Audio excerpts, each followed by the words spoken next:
आज चाउल बड़ी प्रस्तुति होची। चाउल रे कौन कौन सब पड़ी? अरुआ चाउल, अदा, जीरा, कंचा लंका आ सुखिला लंका, पुदीना पत्र, मेथी पत्र, लुण स्वाद अनुसार लुण पकाई से गुडी ग्राइंडिंग कर देलु। प्रथम आगु बतुरे देलु चाउलटा 3-4 घंटा पूर्व। तापरे सब मिसेकिरी सेतरे ग्राइंडिंग कर देलु। ग्राइंडिंग करी करेना चूल्हा रे गोटे पानी गरम करी छोट छोट गिन्ना आनीछु। से गिन्ना रे चामच रे पकई पूरा पतला पतला पतला पतला करिवो। करके से गरम पानी बांफा आसिया परे से भितरे रखुछु। रखिकी ता ऊपर आउथो गोटे घोड़णी की घोड़े देबा।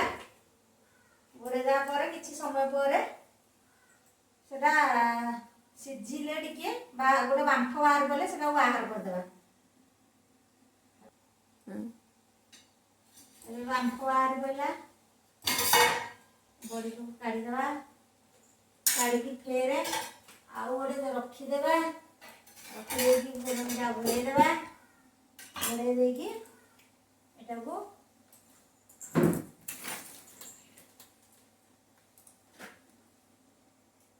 छुरी साहाय्य टिके काढ़ी काढ़ी